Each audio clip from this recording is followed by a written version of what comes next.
नमस्कार दोस्तों, एक बार फिर से स्वागत है आपका अपने चैनल अनूप ब्लॉग्स में। तो आज हम बात करने वाले हैं इंश्योरेंस पॉलिसी के बारे में। तो हाल ही में मैंने अपना इंश्योरेंस कार का करवाया है, तो मैं आपको सब डिटेल इसमें शेयर करूंगा। मुझे कितना इसमें इंश्योरेंस लगा और कौन सी कंपनी का मैंने इंश्योरेंस कराया और इसमें आईडीवी वैल्यू क्या मिली, पिछले साल क्या मिली थी, तो ये सब मैं शेयर करने वाला हूँ। तो तो मैंने पॉलिसी करवाई है नेशनल इंश्योरेंस कंपनी से और इसमें आईडीवी वैल्यू मिली है मुझे 4,17,501 की। तो सबसे पहले डिस्कस करते हैं आईडीवी वैल्यू होती क्या है।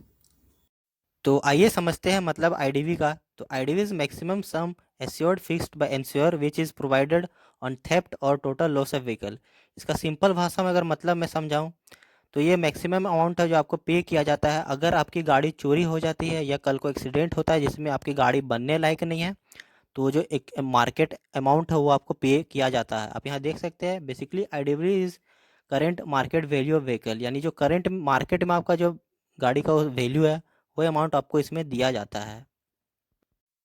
तो आइए इसे समझते हैं एग्जांपल से। जैसे मैंने आपको बताया मैंने इंश्योरेंस करवाया है, तो मुझे जो आईडीवी वैल्यू मिली है ये है 4,17,501 की। यानी कल को अगर मेरी गाड़ी चोरी हो जाती है या एक्सीडेंटल लॉस होता है जिसमें गाड़ी बनाने लायक नहीं है, तो ये जो अमाउंट आप जो देख रहे हैं यहाँ पे रेड सर्कल में 4,17,501, ये अमाउंट मुझे पे किया जाएगा। तो आइए देखते हैं कुछ अच्छाई और कुछ खामियां देखते हैं आईडीवी की। तो अगर आपको हाई आईडीवी लेना है तो इसके लिए आपको प्रीमियम भरना पड़ता है, वो भी ज़्यादा भरना पड़ता है। यानी जो आप इंश्योरेंस के लिए अमाउंट भरते हैं वो आपको ज़्यादा पे करना पड़ता है। वहीं अगर आप प्रीमियम कम भरना चाहते हैं तो इसके साथ आपको लो आईडीवी भी मिलेगी। लेकिन मेरे पर्सनल रिकमेंडेशन से अगर आप हाई आईडीवी वैल्यू की तरफ जाए तो वो आपके लिए ज़्यादा बेहतर रहेगा, आपके और आपके कार के लिए। थोड़े बहुत पैसे से आपको लो आईडीवी मिलती है, लेकिन इसमें आपको जो कार की मार्केट वैल्यू है वो कम हो जाती है। और कल को मान लीजिए आपको कोई कार एक्सीडेंट या चोरी हो जाती है तो इसमें जो आपको कंपनसेशन अमाउंट वो भी कम मिलेगा। तो मेरे लिहाजे से आप हायर आईडीवी वैल्यू की तरफ जाए, वो आपके लिए बेहतर होगा। तो आइए इंश्योरेंस से रिलेटेड कुछ और हम टर्म्स समझते हैं जिसको लेके हमेशा हमें कन्फ्यूज़न बना रहता है। तो एनसीबी, चौंकिए मत, ये बॉलीवुड और जो दीपिका पादुकोण की कंट्रोवर्सी है उससे इसका कोई लेना देना नहीं है। और इसका मतलब यहाँ पे नारकोटिक्स कंट्रोल बोर्ड नहीं बल्कि यहाँ पे नो क्लेम बोनस होता है। तो आइए समझते हैं इसे विस्तार से, ये क्या होता है और इसके हमें क्या बेनिफिट मिलते हैं। तो नो क्लेम बोनस, जैसे कि आप नाम से देख सकते हैं, नो क्लेम बोनस यानी कि अगर आपने इंश्योरेंस पीरियड में कोई भी क्लेम नहीं लिया हो तो ये आपको एक रिवार्ड के तौर पे मिलता है। और यहाँ आप देख सकते हैं in this reward the insurance person get a discount on their premium when they renew their insurance in next year. यानी अगर आप अगले साल करवाते हैं इंश्योरेंस तो ये आपको एक डिस्काउंट के तौर पे मिलता है। कब? जबकि अगर आपने कोई इंश्योरेंस क्लेम नहीं लिया हो इस दौरान तो आइए इसे अब एक उदाहरण से समझते हैं। तो जैसा कि मैंने बताया था मैंने हाल ही में अपना कार इंश्योरेंस करवाया है। तो यहाँ पे आप देख सकते हैं ये 35% मुझे no claim bonus as a reward के तौर पे मिला है, 2,060 रुपीज़। और ये मेरा तीसरा साल का इंश्योरेंस था इसीलिए मुझे ये 35% मिला। और ये दूसरा साल का इंश्योरेंस था, इसमें मुझे 25% का नो क्लेम बोनस मिला।